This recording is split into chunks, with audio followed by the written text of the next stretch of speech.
I don't know. It's always a problem to figure out, like, what it is to say about what brings this conference together and how to frame it and how we, what we're trying to think about the world. I mean, I've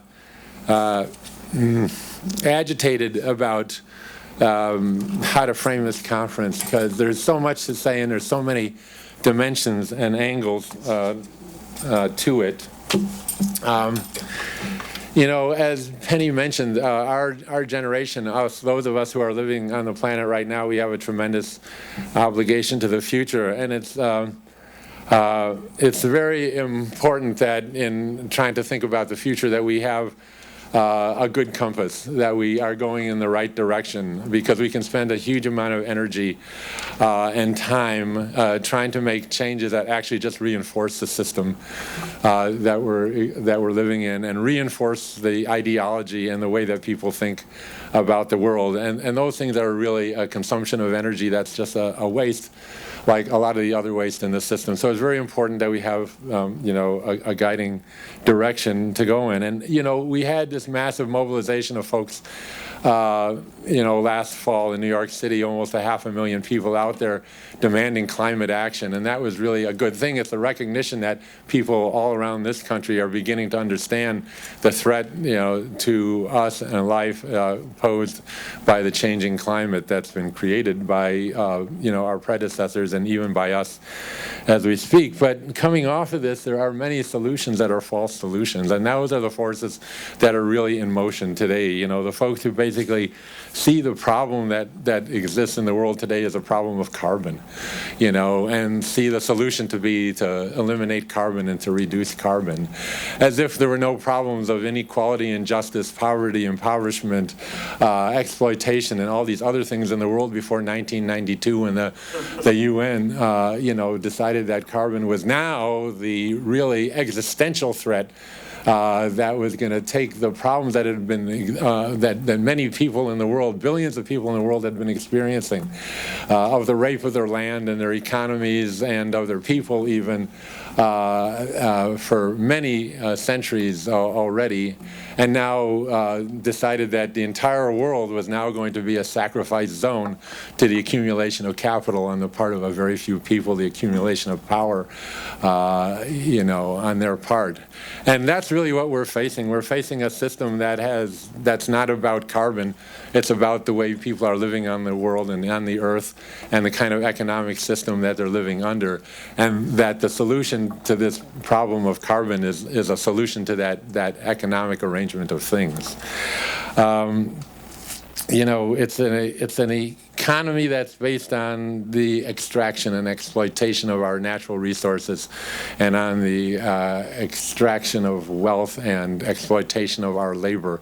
And everybody is caught up on that, is caught up in that grist mill.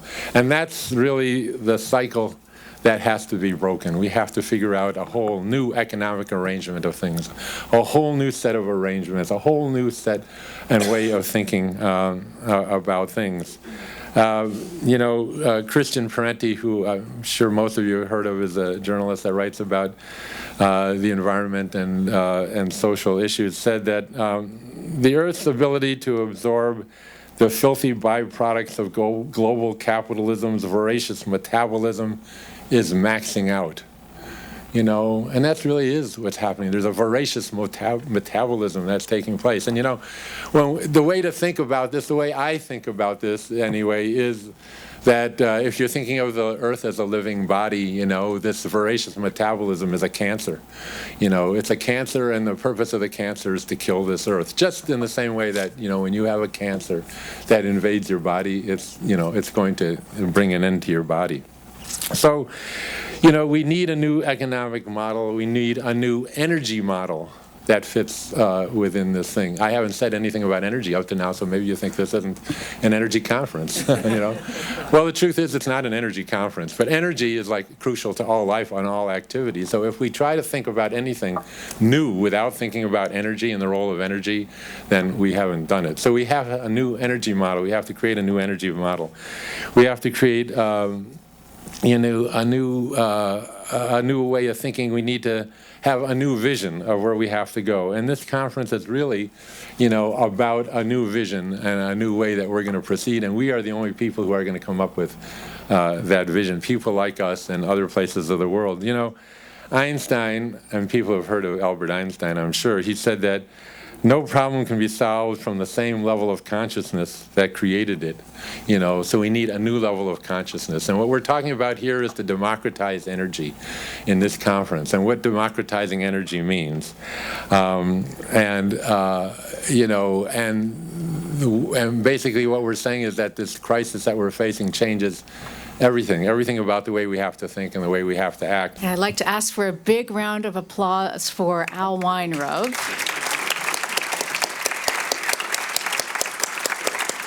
Who is a total clean energy hero.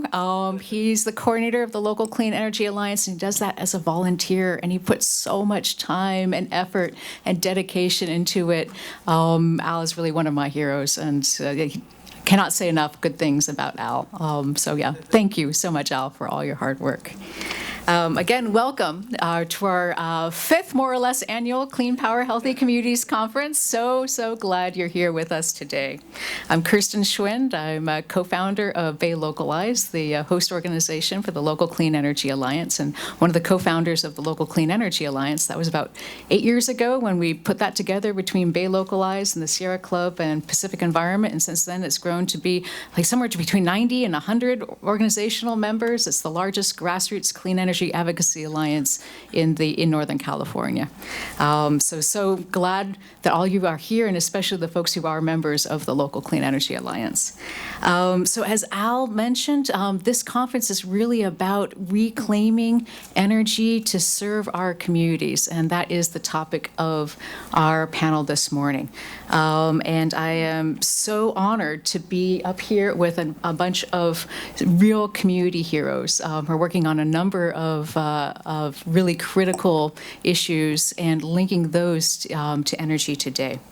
I'm going to introduce our keynote speaker, and after we hear her brilliant remarks, we'll have a number of respondents as well, and I'll introduce them after the keynote. So we have the honor today to hear from Nikki Silvestri, and she's been for the last 10 years a thought leader in creating social equity in food systems, social services, public health, and climate solutions. I know Nikki best as the former ED of People's Grocery, where her organization and mine worked together on some community gardens in West Oakland, but probably most folks here have heard of People's Grocery as a real thought leader in food justice. And they've done food trucks and food justice training and nutrition training and all sorts of community gardens in West Oakland, and have really forged ahead and created new models in that area. And during that time, Nikki also became a poster child for decentralized renewable energy when People's Grocery blanketed their office with solar panels. And we love that picture so much. And Nikki has also gone on to be executive director at Green for All. And during that time, she was able to take her vision to the national level and launch some initiatives there as well to fight for climate justice. And so with great pleasure, let's welcome Nikki. I want to thank you for having me here, all of you. Al, especially, for all of the work that you do. Gatherings like this are the lifeblood, and it's the weaving in between our movements. It's the stuff that magic is made of, because it's when we get together and see each other and reflect each other back that real progress happens and the transformation happens. So I don't take these spaces for granted, and I'm really grateful to be here. I wanted to oh, there we go. Little person. I wanted to start with my story because I have a pretty, as I was preparing for this talk, I was reminded of the dog that I have in this fight and how close to home it is for me. I grew up in Los Angeles in a community called Baldwin Hills. And for those who are not familiar with Los Angeles, there's Slauson, here's La Brea, there's Culver City over here, Inglewood down here. Baldwin Hills is on the border of all of that. And when I grew up, it was called the Black Beverly Hills because there's a few places in the country where there are affluent black folks that congregate and try to keep everybody else out a little bit. And that Baldwin Hills is that area. If anybody saw Ray, the Ray Charles movie, so he lived in Baldwin Hills. That was that neighborhood. And it's been that place for African Americans for a very long time. And my parents still live there. I grew up scooting around on my scooter there. I went to Windsor Hills Elementary because Baldwin Hills, View Park, and Windsor Hills are kind of a trio up there. It's a place that's very close to my heart. And in an interesting intersection of race and class, it also is across the street from the largest urban oil field in the country, the Inglewood oil field. And when I say across the street, I mean it's across the street.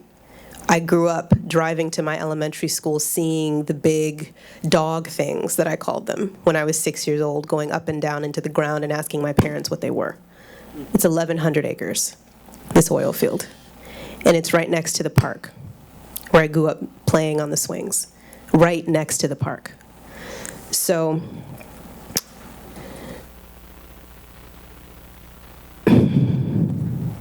the thing that happened recently with the Inglewood oil fields is that there was a fight around fracking. It happened around 2012. That's when the height of it happened. But a company in Texas wanted to come in and open up the fields there for fracking. And there was an alliance that came up to try to do a ban on fracking, and I need to actually get back in touch with them and see how all that ended up. But when I think about fracking, I'm still doing some work in DC, and I'm learning, you know, sometimes you learn too much about a particular topic, and it just really scares you and freaks you out. That's kind of how I feel about fracking right now.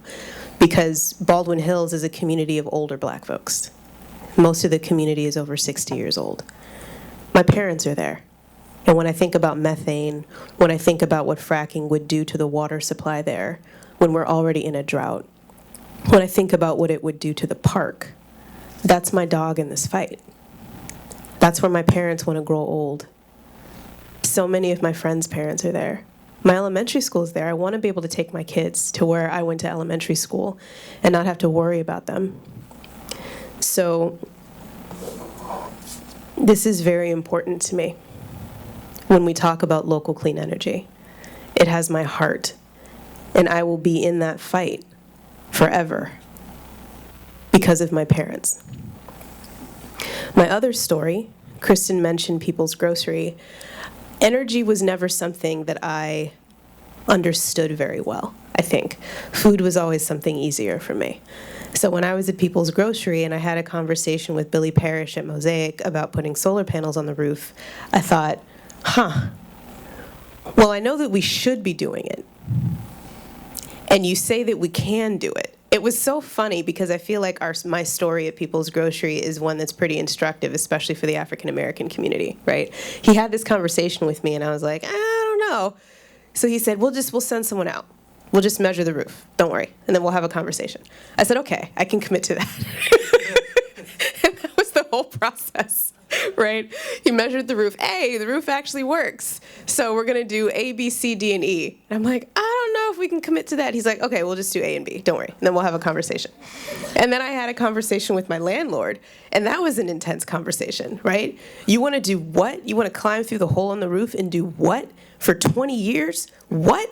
So we had to sit down and have a lot of conversations. And I got really schooled up in a very practical blow by blow, 1, 2, 3 step of what it takes to bring someone along in the conversation of renewable energy.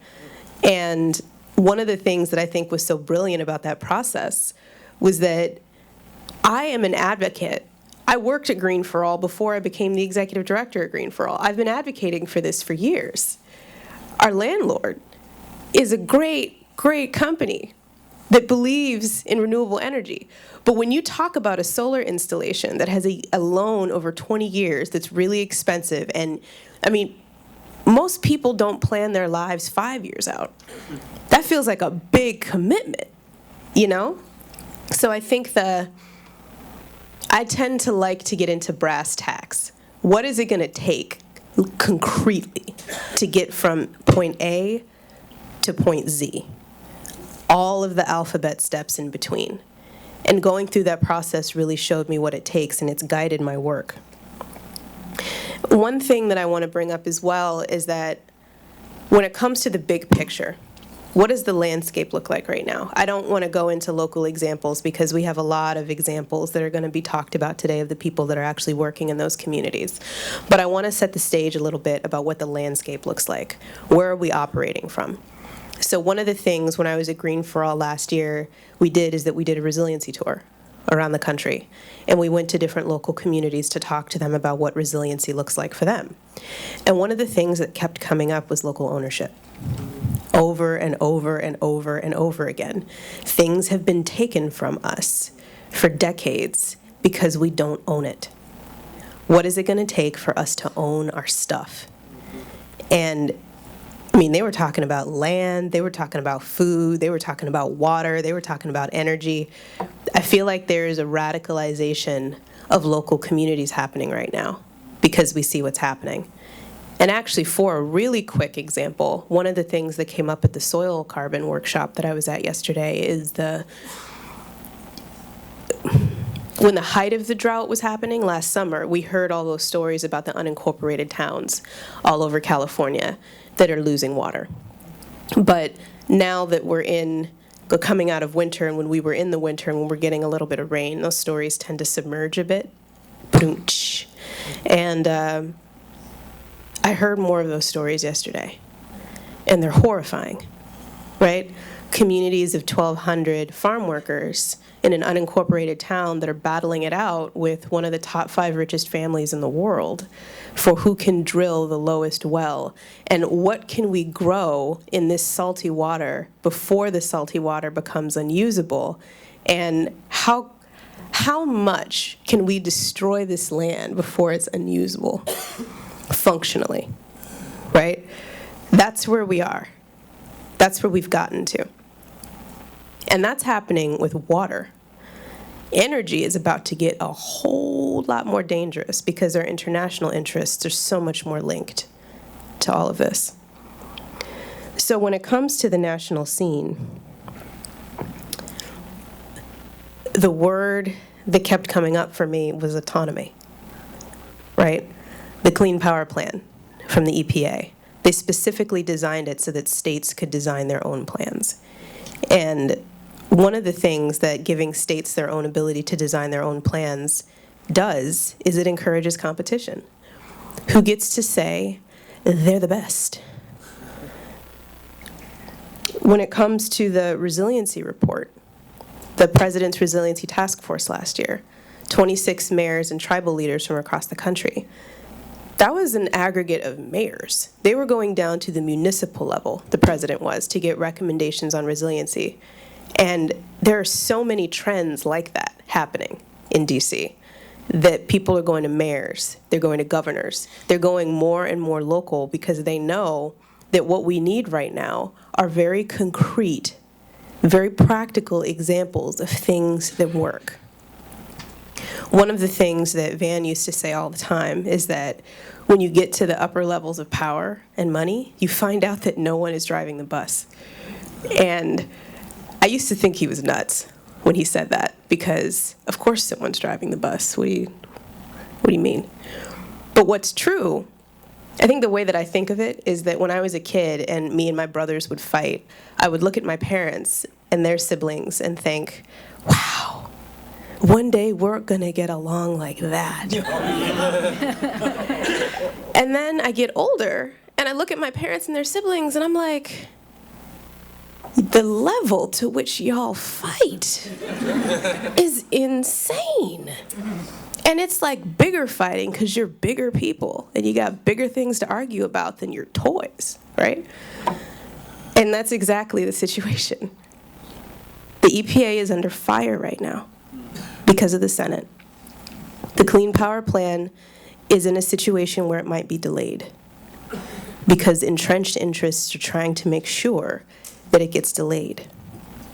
The CEQ is under fire. So many of these agencies that are meant to fight for us are struggling just like us to try to get things done. What they need is for us to go hard and go quickly. This so that they can lift up examples. That's all I hear.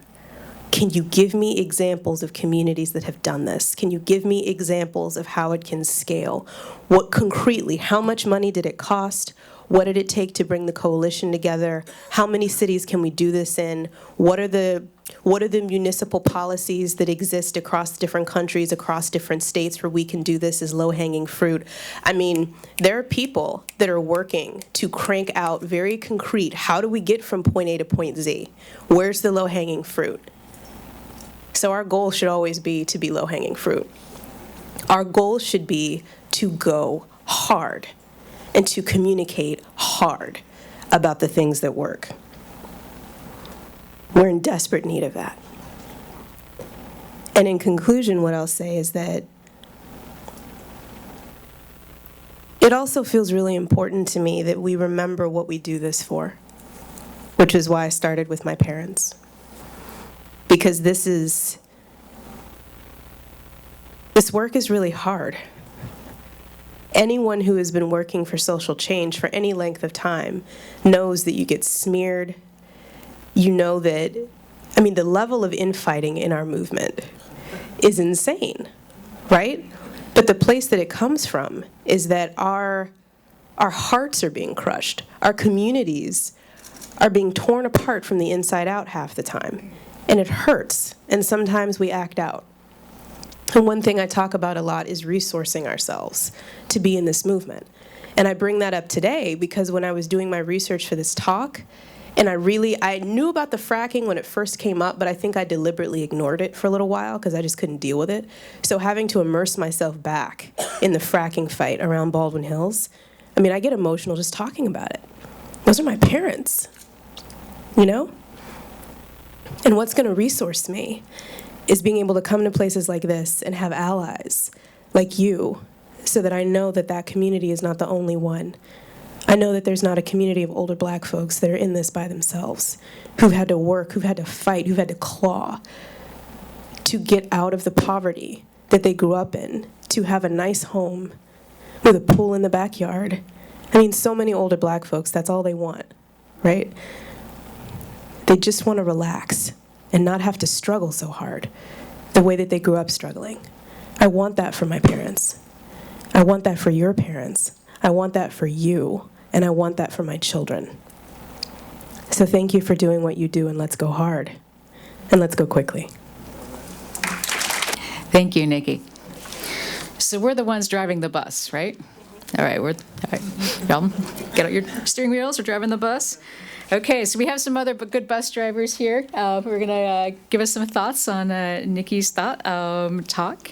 I'm really pleased to start with Andres Soto. He is the Richmond, California organizer for Communities for a Better Environment and a Richmond native. He's committed to improving the community by addressing issues of social and environmental justice. He's also co-founder of the Richmond Progressive Alliance, which is, and between those two organizations, a lot of the reasons that cool things happen in Richmond. It didn't just happen on its own. People organized for it. Yeah. And also, Andres is an amazing professional musician. He played at one of our holiday parties a while ago. It's another fun fact about Andres. Great.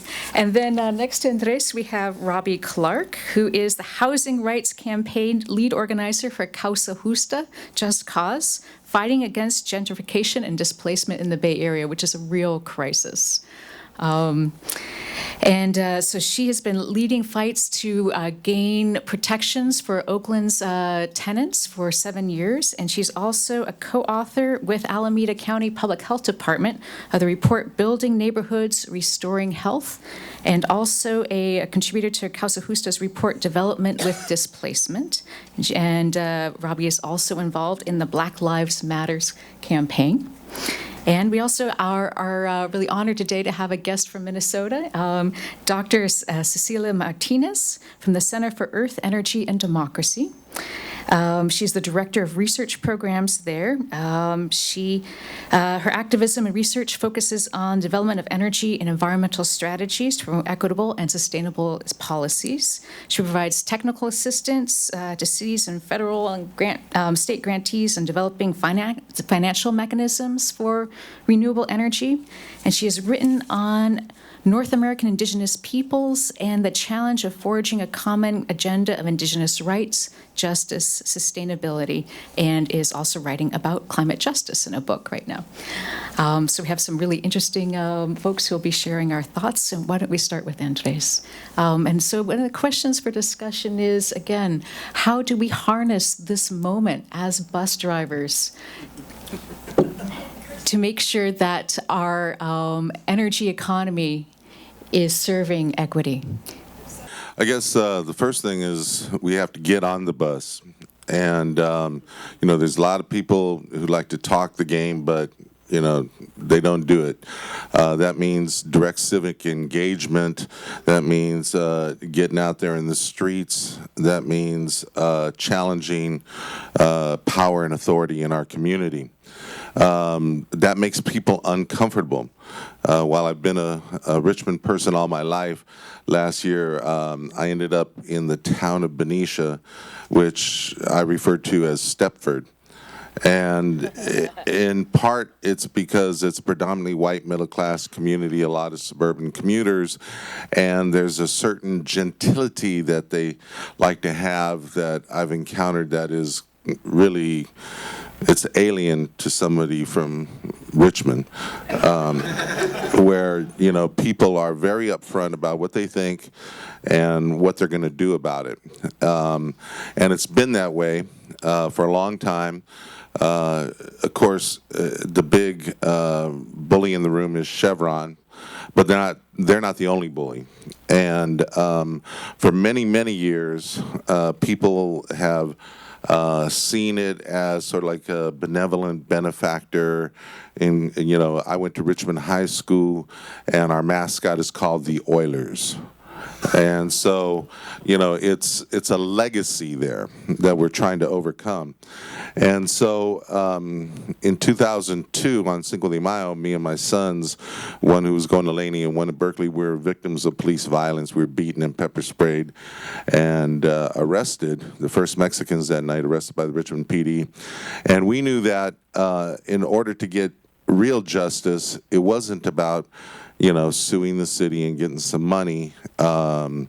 It wasn't even about taking out the police chief. It was upsetting the political order that allowed the police to do this to our community. And we knew that the big strings, even though Richmond had the highest Democratic per capita registration of any city in the Bay Area, the strings of power were being pulled by corporate interests who are predominantly Republican. So we had a lot of sellouts. And, it doesn't matter whether people are white, African American, Latino, or Asian, they can sell out their community and frequently do. And so that meant we had to create cross-cultural alliances based upon policies and a vision of the community. What has that led to? Well, people heard about the electoral victory this last November, overcoming $3.5 million of Chevron's money and defeating all of their candidates. But that's just getting your foot in the door. After that, you have to learn how to rule. And that's a challenge because so many of us are used to being insurgents.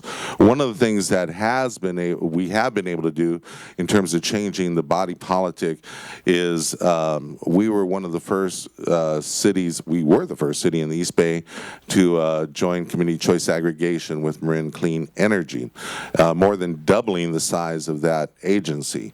One of the challenges, though, as it grows, Benicia just joined. San Pablo's joining, El Cerrito's joining, so it's catching on. But where is this energy being generated? So I was at the Benicia City Council meeting the other night, and I saw that if you sign up for Deep Green, which is 100% renewable, 100% of that is wind energy. And I said, oh, so that's cool. We're tapping into all those windmills over there at the Delta when you go out there by Rio Vista. Well, no, it turns out they procure it from up in the Pacific Northwest, and then cable it down. In Richmond, a lot of it is solar. Well, it's from massive solar farms they buy from Shell Oil.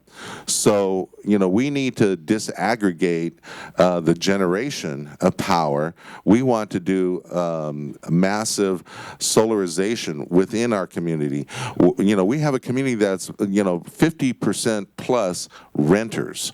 So the issue of how do you get the landlords to buy into this so that the tenants can benefit is a big challenge.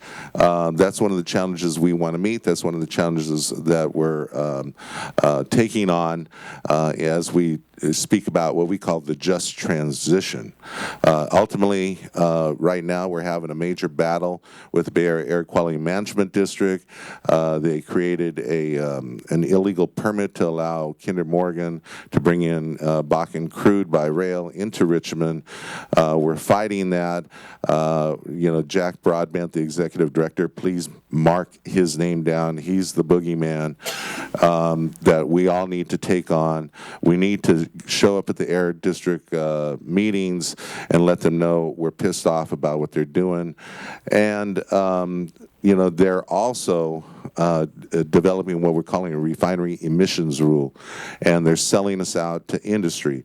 So we need to take on regulatory agencies.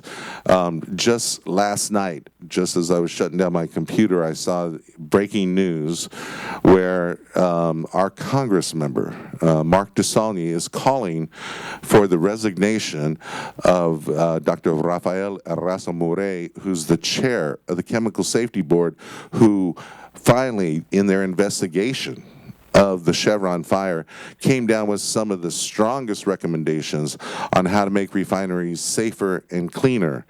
And now, because Mark DeSaulnier is in the pocket of the building trades union, they're calling for his resignation.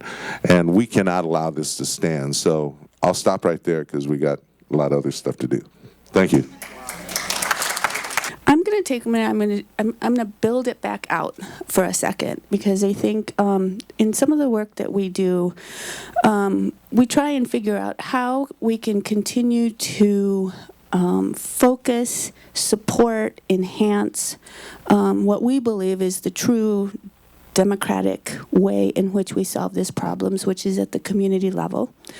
But in a society that has institutions, economic, political institutions that are all consumed by this notion of large scale, right? And I think you pointed to that, Nikki, in terms of the constant question is, those are great little examples, but how are you going to scale them up, right? We're constantly asked that question. So I want to put just some context in terms of the gravitas of the problem that we have. According to the latest IPCC report, the carbon storage of the atmosphere, in order for us to keep at a sustainable level, is at about 2,900 gigatons, right? We have used 1,900 of those gigatons since 2011. We have used 2/3 of the carbon storage of the atmosphere since as of 2011, which means we only have 1/3 left before we actually do major planetary damage. When our center, and in borrowing from a previous center that I worked at, at the University of Delaware, did some just very rudimentary calculations and said, okay, if we took the world's population and we projected out to the year 2050, which is where we're all kind of benchmarking, and given the amount of carbon storage that we have left in the atmosphere, what would that mean in terms of our each individual capacity to emit carbon? That is, if we really believe that the Earth is a commons, if we really believe that the atmosphere is a commons, then no one person in this world should have greater access to that carbon storage than any other person on the planet, regardless of where they live.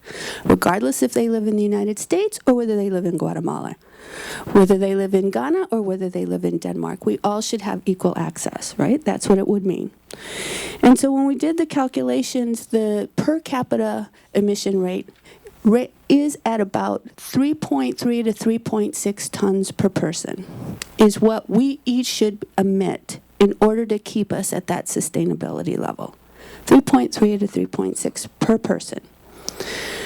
United States hovers between 17 and 21 tons per person. 17 to 21 tons per person. When we're talking here in California, in our local communities, about clean energy, there is no greater connection to what we're doing as being citizens of the planet than that figure.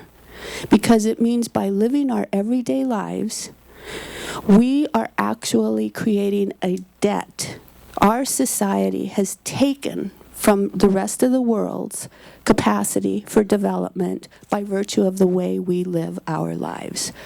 Now, when we're talking about energy democracy, and we're saying that democracy is really about fundamentally self-determination, the right to determine how we live our lives, the morals and the ethics that we bring to the table, how we structure our institutions, of which the energy system is a major institution, then energy democracy, true democracy, should be about us being able to define that architecture in a way that says, you know, as human beings, as a community in LA, as a community in Minneapolis, as a community in New York, we demand that our contribution to the carbon storage should be no more than 3.3 tons per person, and we demand that our infrastructure be set up that way so that we do not take from other members of the world. At this point, we don't have that capacity, right? Why? Because we have very highly centralized energy institutions that have been in the making for over 200 years, that have been in the making on the basis of an understanding of energy as a commodity to be extracted from the earth, to be produced, and then to be sold back to us as community members for profit maximization.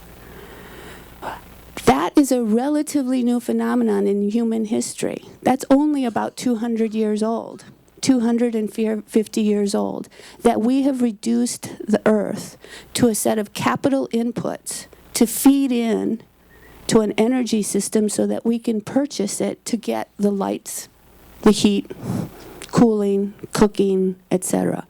Prior to that time, we were much more connected to the energy, and we understood it to be we only used energy as we needed it, and we did not perceive of the earth as a commodity. As an indigenous person, the idea of private property did not exist, again, not very long ago in this human history. But yet we've created this energy system that now says in order to get our basic services, and energy is a basic service, I contend that it's a human right. In order to get that energy services to live our life, we have to utilize energy as a commodity. What we need to do, I think, if we're going to really transform into an energy democracy with a big D, not energy democracy with a small d, right? Energy democracy with a small d is the first phase to getting us to energy democracy to the big D. Energy democracy with a small d is being able to reorient our energy institutions to do the kinds of things that you all are doing in terms of community choice aggregation, cooperatives, sort of moving and shifting our energy systems away from a corporatist, commodity-based, right, infrastructure. But energy with a big D is actually retransforming again the way we understand energy. That it is part of Mother Earth, that it is a significant, not a resource for capital input. And that what we really are asking for when we're using energy is we're asking for ways to keep our families warm, to keep our families healthy when there's high heat, having the ability to cook, having the ability to move our families and ourselves from place to place, to have access to basic goods and services.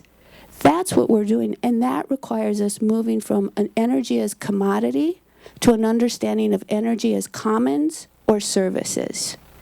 And that's going to require us then to, every time we look at these particular models that are being developed, is to constantly reflect then, how does this particular practice and model get us that first step to moving to energy with a big D, transforming our energy regime so that it's no longer corporatist, that it's based on a commons, and that it's based on us as citizens of the world, not simply because we have the right, because we have the infrastructure that we should be able to use it. I think the other dimension, and I'll close really quickly, one of the interesting authors that I've been reading lately is Chimamanda Ngozi Adichie. And she has a wonderful way in which she talks about the problem of the single story. Right? She talks about the problem of the single story is not that it's a single, that in of itself that it's wrong. The problem of the single story is that it's incomplete, and that it doesn't allow us for a true, fuller understanding of the world around us. So, for example, in climate change, as Nikki was talking about and others were talking about, the single story, and Al, the single story is about greenhouse gas reductions. The single story is that we have to act urgently. The single story is that we have this massive energy infrastructure that emits energy. And so we conflict with our brother and sister environmental organizations who find that is the sole purpose of our actions, that that's the urgency. But if we expand the story to begin at a different time in history, then climate change doesn't begin with the existing energy system to reduce greenhouse gases. It begins with the appropriation of native lands that were cleared. The virgin forests were cleared, which now we're trying to figure out how to plant more trees so that they can be carbon sequestered. Cleared the lands, replaced a natural way, a sustainable way of life with one that was based on extractive industry. If we start from a different point in history, then the infrastructure of building this massive transportation system that also obliterated many of our communities of color and at the same time created a highly greenhouse gas intensive transportation system, we have a different point of entry.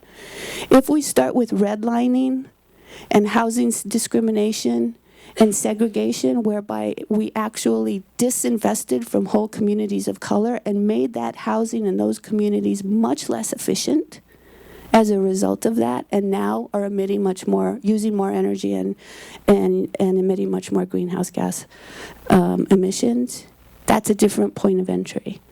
And so I think for us, what we suggest is that, like the rest of you that are here, and we really appreciate being here, is that those are the multiple stories that we have to bring to bear, and if we're really going to fashion a truly democratic energy democracy. So it's really exciting to be here with all of you and start engaging the conversation with you and figure out ways that we can do that. Thank you very much.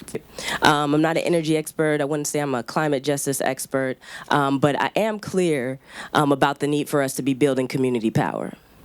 And when we start the conversation at really looking at how communities have been disinvested in over time, like where we left off, we really need to look at especially energy, but then also looking at the just transition in general as ways to build the resiliency and to rebuild the economic basis of communities that have suffered at the hands of capitalist exploitation, right?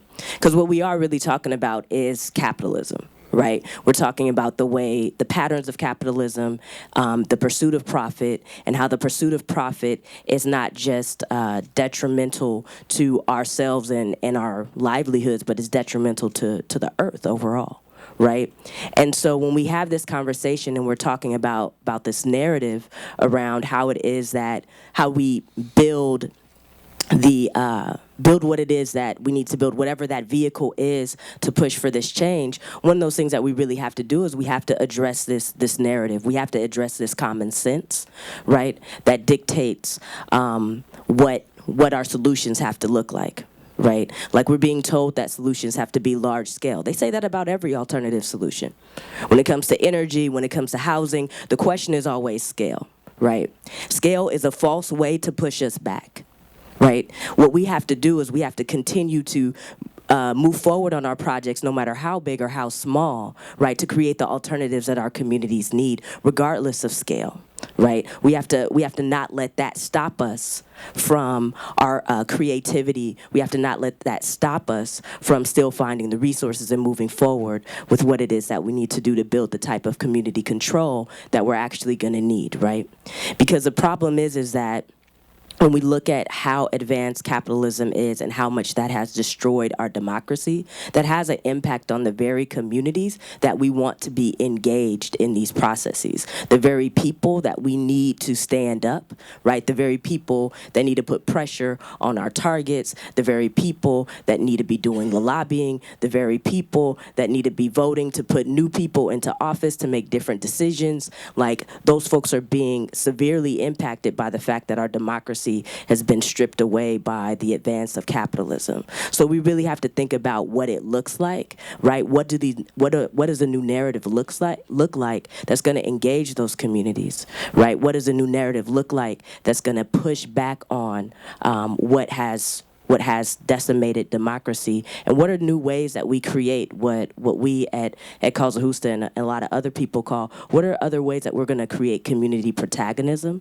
right? So that way people are used to being engaged, people are used to being involved, people are used to taking back the decisions around their life that have been taken away by the way that capitalist interests and corporate interests have taken control of everything, right? It used to be, right, that some people. And I hear my mother tell stories. My mother, her family, she grew up in Mississippi. My grandparents were sharecroppers, right? So knowing where your food came from and seeing that from the bull running around or the pig running around, the chicken running around to the table, you have a certain consciousness around what it takes to actually, to grow your food and to kill your food and to, clean it and eat it, right? There's a certain level of consciousness that you get around that. There's a certain level of appreciation, that you have then for the earth and for that animal, right? There's a connection, right, that you have to that process. And what has happened to us over time is that the over-commodification of a number of different things has led to us not having that connection, right?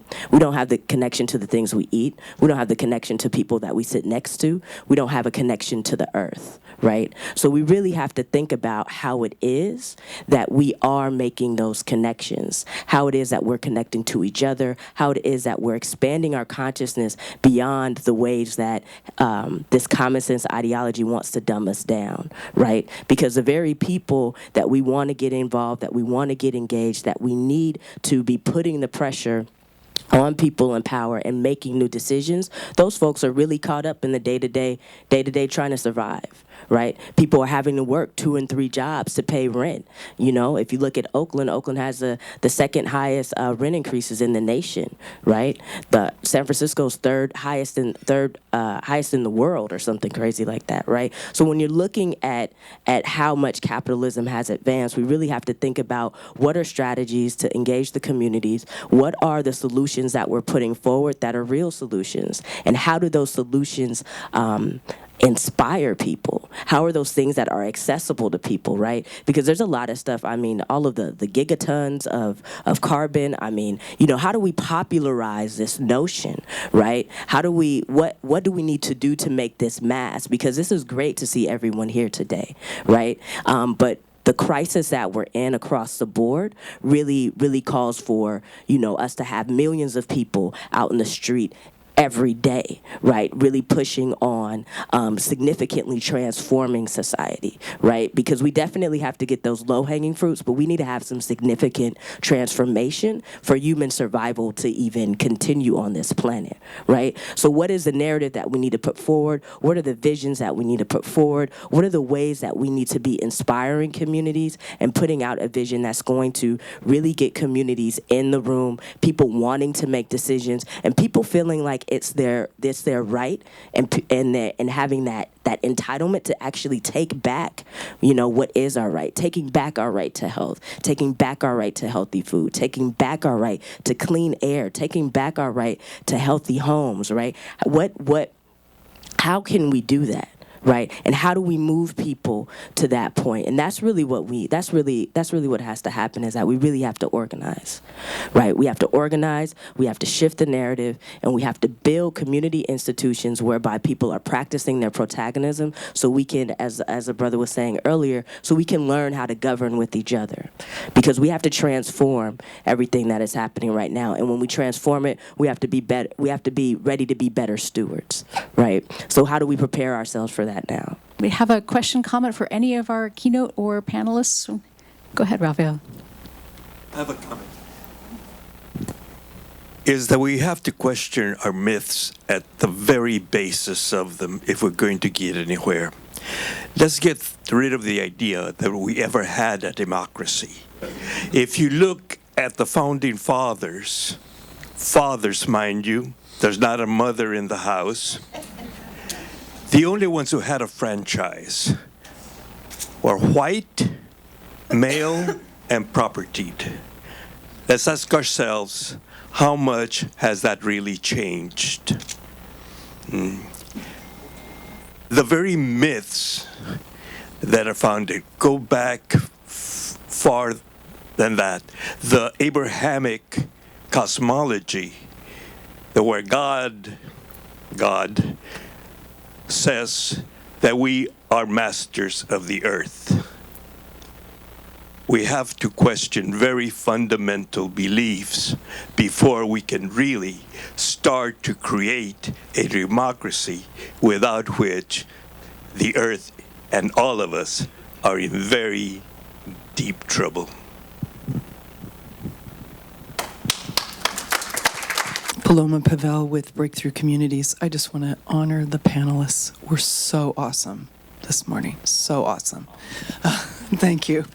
And so I want to follow on our profound poet presence here, Raphael, in saying, I also think we need to rethink time and space right now. What is the time? What is the moment that we are living in? I loved what Cecilia said about that when we start the story at different points in time, we have a different narrative.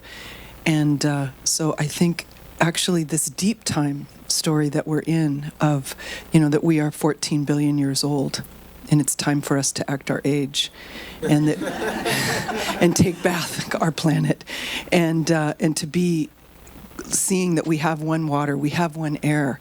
So I guess I just want to resonate with the conversation and invite us to not be afraid to go deep and wide with this mythic level, and also our deep yearnings of what is the community, what is the picture of what we really want to build with each other, what is it that we're wanting, and to be extravagant in our longings and in our conversations with each other. And thank you for today to kick us deeper into that, and because I feel like part of how they defeat us is by chopping us into minutes, into moments, into meters, into reading the meter, and I feel like we need to change the meter and read it differently. Thank you. So how do we do that? How do we deepen the conversation while we're being pressed every second to defend the train bombs that are passing through our we have urgent needs, but how do we dream big while we're saying no and stopping the death trains? Kristen Anderson, Main Street Moms, based in Point Reyes Station. We're a citizen action group, and I want to encourage you to get out of your comfort zone and not just battle and work in your own communities, but when you see struggling communities across the state, whether it's the Inglewood oil fields or Santa Benicia or Vallejo or Richmond, and you see these communities struggling, reach out and give them assist, because that's the way we're going to fight the lion. Hi, Eric Viam, Slow Clean Energy. Cecilia, you sparked an idea when talking about property rights, and the climate as common. Can you speak more about that? In the work that I do, I encounter a lot of conversations around property and takings, and I see a way to turn that conversation. And I wonder if you could inform that a little bit more. But I think one of the principles is that when we're talking about our economic structure, and I sense that we're in kindred spirits here, in terms of how in a industrial capitalist society, we have basically commodified things, and that the way we assign value to things in the society, whether we like it or not, it's the institutional structure that we live in, is through the market, the price system, right? And so it constantly reinforces that sense of commodification. What we need to start thinking, and there are lots of, Elinor Ostrom, who was a Nobel Prize economist, talked about that what we really need to start thinking of is not in our energy or our resources in terms of those commodities, but going back to the roots of where we really understood them and we governed them as a community. Where I come from in New Mexico, I was just talking about this with a friend, water rights were community governed. Right? We had an acequia system, we had a mayordomo system where water rights were community governed. It didn't mean that doesn't mean that you don't get to use that resource, but it means that you don't assign value to it and you don't govern it from a private property standpoint. And so we need to reconfigure our governance institutions in a way that show that's a commons, and we can come together and community govern our resources. It takes a lot of work, and it takes some reinventing and recreation. So when I hear about some models that are about, for example, building community-based energy system, a question that keeps clicking in my mind is, are these really community-based, or are they still in that old commodity framework and just sort of layering a community governance system over it, right? It's kind of like the nonprofit industrial complex.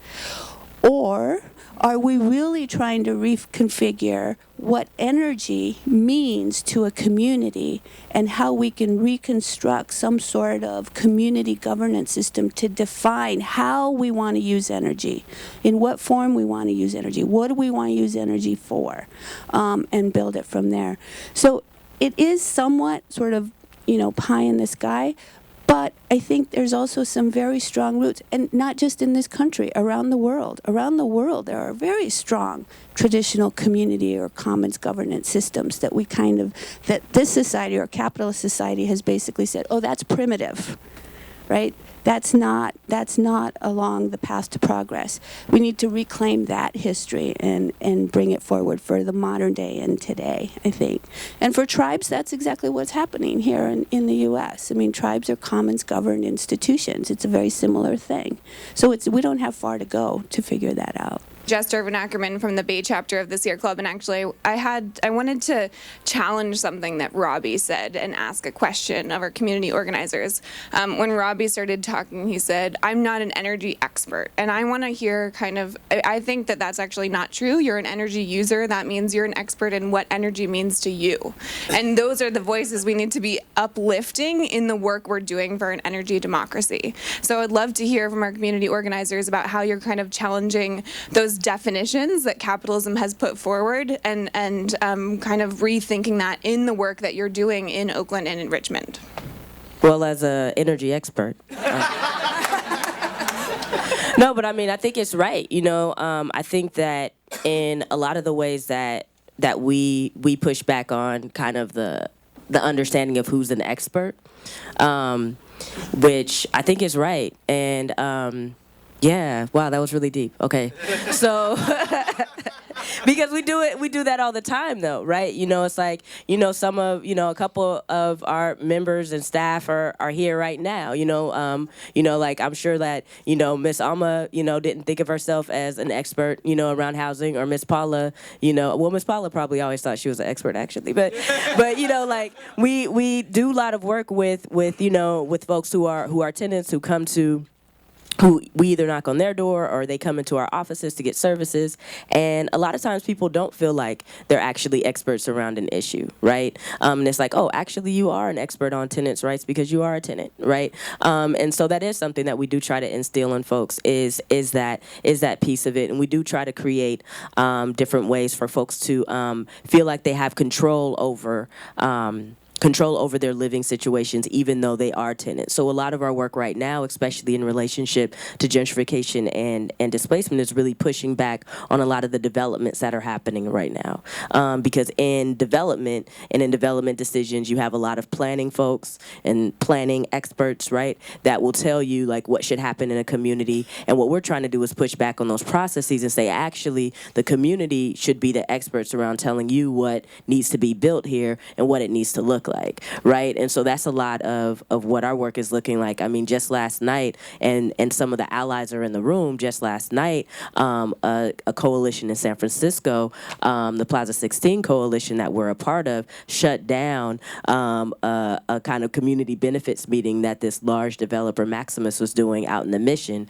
And so that Maximus development project, it's a huge project and will significantly shift the already rapidly gentrifying Mission district. And so and also last night we were at the Planning Commission talking about Coliseum City, pushing for there to be community benefits that are a part of that. Also pushing for there to actually be a community body that's actually monitoring, how this development is happening over time, that the Planning Commission and that the developers have to actually be accountable to. So really pushing on the existing power structures, really pushing on giving people, that expertise, so that way folks do have the authority and, again, kind of take back the right that we have in our own determination to be able to make our direct decisions about our livelihood. So thank you for that reminder.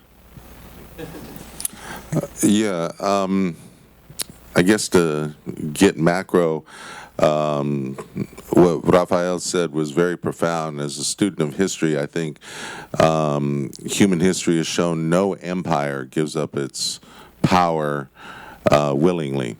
It has to be destroyed, and it can be destroyed from the outside and from the inside. And it's usually the people who are the victims of the empire that do it. And so in a community like Richmond, we can't really discuss that, but we can pose it as those of us who have been there, who suffer from Chevron's pollution of our politics, as an us versus them, and make them the issue. And that helps people to understand that. And then when we discuss things like, why was Richmond the city where the bomb trains came in? Well, it's because the people running the air district, first they don't love their children or their grandchildren or their families, and they see us as a vulnerable population they can pick on. So with those kind of understandings, then we're able to communicate to people that this is an injustice against our community, and we can take it on an issue at a time. It's once people get deeper and understand history, like Rafael said, this has never been a democracy. It's a republic with some democratic features thrown in. And so as long as we understand that there's never been the good old days, human history from the hunter-gatherer period of, taking out and instincting different species, humans have had this profound effect on the planet. And, the answer is, we have to disaggregate, we have to destroy empire, and we have to start to collectively work in our communities together and learn from each other. So it's both up and down.